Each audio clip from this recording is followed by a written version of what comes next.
Good morning. আজি আকৌ এটা ব্লগ আৰম্ভ কৰিছোঁ দেই। আজি ডাইৰেক্ট ঘৰৰ পৰা বহু দিন পাছত আজি পাকঘৰ সোমাইছোঁ। এয়া পিঠা বনাই আছোঁ, ইফালে চাহ হ'ল। দেউতাক আৰু গোসাঁনী দিলোঁ, বাকী আহি পোৱা নাই, মা অহা নাই। সেয়েহে ভাবিলোঁ এটা ব্লগ ষ্টাৰ্ট কৰোঁ। এনেকৈ ষ্টাৰ্ট কৰি দিছোঁ আৰু আপোনালোকে চাই থাকিব দেই। কিন্তু ঘৰত কি হৈছে, আজিকালি নেটৱৰ্কৰ প্ৰব্লেম, উপায় নাই। আগতে ইমান ধুনীয়াকৈ নেট পোৱা আছিল, আজিকালি আৰু নেটৱৰ্ক প্ৰব্লেম। অৰুণাচলত বাৰু 5G নেট পাই থাকোঁ, ইয়াত মানে পায়, কিন্তু আমাৰ ঘৰৰ এইখিনিত অলপ প্ৰব্লেম হয়।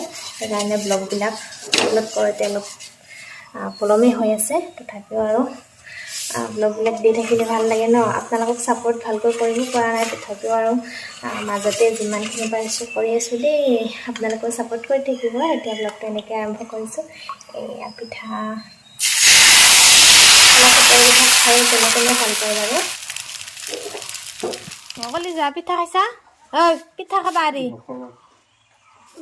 হে পিঠাই কি ধুনীয়া গোসাঁনী। দুয়োজনী গোসাঁনীয়ে দেখিছেনে ইমান ধুনীয়াকৈ স্কুল যাবৰ কাৰণে ৰেডি হৈছে। অংগনবাদী যাব দেই। আৰু বাকক যোৱা দেখি মানে গোসাঁনীয়ে ওলাইছে, সেইকাৰণে ৰেডি কৰি দিছোঁ। এতিয়া বোলে পাপাকৰ লগত যাব। দেখিছে ইমান মৰম লাগিছে, ইমান ধুনীয়াকৈ বেগকেইটা লৈ লৈ যাব ধৰিছে। কি ভাল লাগিছে। আৰু এতিয়াৰ পৰা এনেকৈ আগ্ৰহ হ'লেহে পিছলৈকে আগ্ৰহটো থাকিব। সেয়েহে দুয়োজনীকে ওলাই পঠাইছোঁ পাপাকৰ লগত। তাৰপিছতে আকৌ মেকানিক লাগি গৈছে গাড়ী ভাল কৰাত, যিহেতু বজাৰ কৰিব যাম আজি বিহুৰ। আৰু ইফালে ভিডিঅ' কৰে বোলে ডাঙৰ গোসাঁনীয়ে। জানছা আৰু এই জন্তুক দিয়া বাই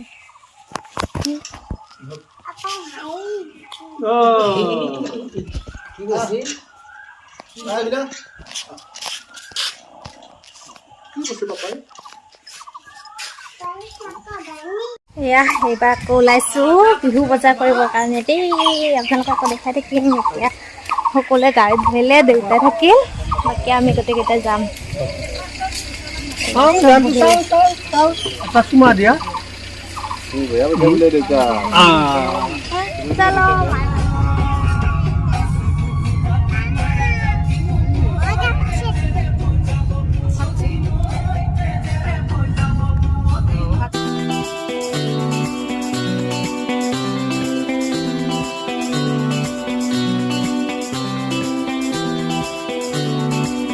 ফাইনেলি ইয়াত বজাৰ পালোঁ, কিন্তু দাদা আৰু আমাৰ প্ৰতিদেৱ পূৰা পলালে। বজাৰত বোলে সোমাই থাকিব নোৱাৰে, দুয়োজনে গ'ল। গোসাঁনীক লৈ গ'ল। এইফালে ধুনু আছে, বা মই, মা তিনিজনী লাগি আছোঁ। কাপোৰ চাইছোঁ দেই, কাপোৰ চাপোৰ চাওঁ আৰু বজাৰত ইমান ভিডিঅ' কৰি থাকিব নোৱাৰি, পাৰিলে দেখাই থাকিম। চাওঁ আৰু কি বস্তু এইটো চাইছোঁ। আকৌ ইফালে ইয়াত সোমাইছোঁ দেই, অলপ অলপ ভিডিঅ' কৰি আছোঁ। তাত পচন্দ কৰাই নহ'ল, এইবাৰ আকৌ ইয়াত চাই আছোঁ।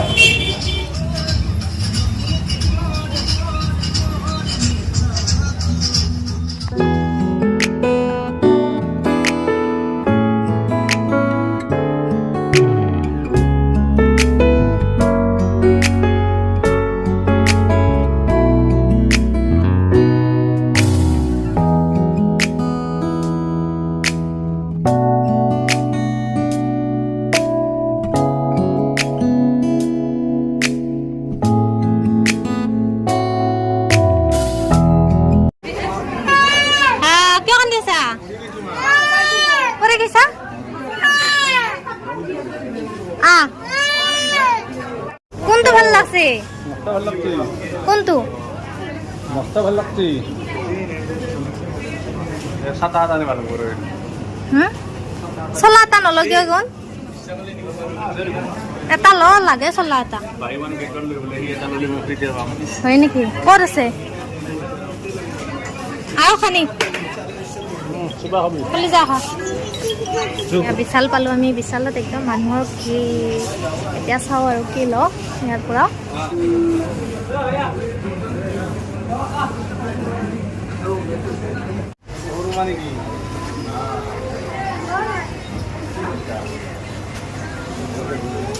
দিদি দিদি কি চাইছা? কি লাগব?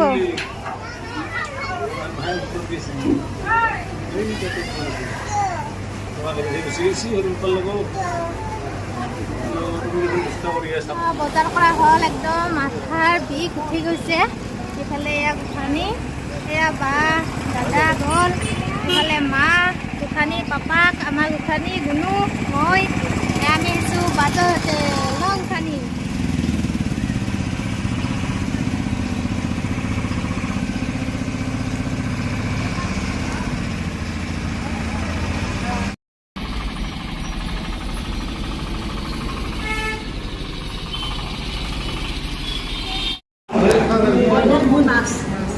মই ব্ৰইলাৰ খাম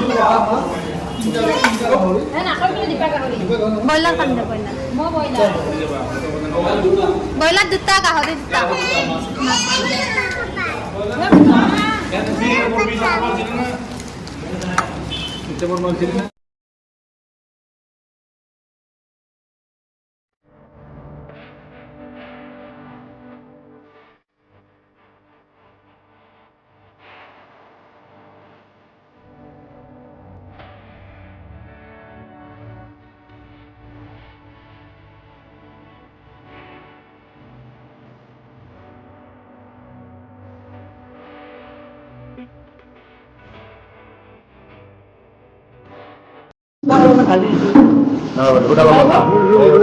নালাগে দে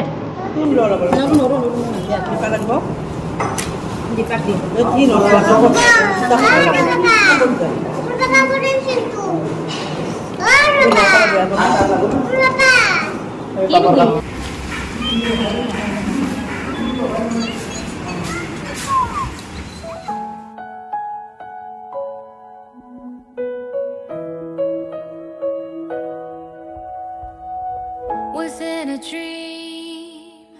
Why am I wishing that you were there? Is it a nightmare? বজাৰ কৰি আহি গোটেই বজাৰ বিছনাতে মেলি দিছোঁ ইমান বজাৰ কৰা নাই বাৰু মোৰ মেখেলা চাদৰ গোসানীৰ কাপোৰ লগতে গিফ্টটো পাইছোঁ বাৰু ইফালে মানুহজনক ল'ব ক'লোঁ তেওঁ আকৌ গুৱাহাটীতহে লয় বোলে নাজানো আৰু সেইটো তেওঁহে জানিব কেতিয়া লয় আৰু ইফালে গোসানী দুজনীৰ মাজত পুৰা ফাইট চলি আছে একেই বস্তু আনি দিছোঁ তথাপিও দুজনীয়ে মানে কুটুম খাটাং লাগিয়ে থাকে আৰু তাৰে মাজতে যে ইমান বন্ধু নহয় কি ক'ব সৰুকালটো এনেকুৱাই হয়নে আৰু ইফালে এতিয়া আহিছে আলহী মানে বাৰ ঘৰৰ পৰা আহিছে বিহুৱান দিবৰ কাৰণে দাদা আৰু দেউতা যেহেতু এতিয়া বহাগ বিহুৰ মানে বিহুৱানৰ পৰ্বটো চলে হয়নে সেয়েহে ভাবিছোঁ বিহুৱানখিনি বাৰু পিছতে দেখুৱাম কোনে কি দিছে আজি নেদেখুৱা আৰু এয়া ভিডিঅ'টো আকৌ কণ্টিনিউ কৰিবলৈ লৈছোঁ মোৰতো একদম বিষাই আছে দেই বজাৰ যোৱা ইফালে আমাৰ বনলো ভাত খাই আছে এয়া আলু গুটি লৈছোঁ দেই আলু ভাজিম দালি ভাত বনাই খাম আলু ভাজিলোঁ দালি বনালোঁ মোৰ হ'লে চব হোৱাৰ পিছত আকৌ এতিয়া যোগাৰ কৰি দি আছোঁ এই মাংসৰ কাৰণে চাওকচোন একদম মানে অৰুণাচলৰ মাংস 300 টকাত খাই আছিলোঁ আজি 160 টকাত পাইছোঁ 1 কিলো ননাকে কেনেকৈ দেখিম বাৰু এতিয়া মাংস বনাই আছোঁ চাওকচোন দিনত খাইছোঁ একদম পেট মানে অৱস্থা নাই এয়া ধুনীয়াকৈ আলু ভাজিলোঁ ইফালে আকৌ এয়া মাংস বনাই আছোঁ কি কৰোঁ বনাইছোঁ উপায় নাই আকৌ মাংস বনাই ৰখিব লাগিব এতিয়া বাজিল 10টা আৰু খাই লৈ এইবিলাক চাফা কৰি যাওঁতে 11টা বিহুৰ কাম কৰাই আছে বিহুৰ কাম কৰাই নাই পাকঘৰ চাফা কৰা ৰুম চাফা কৰা এইবিলাক কাম আছে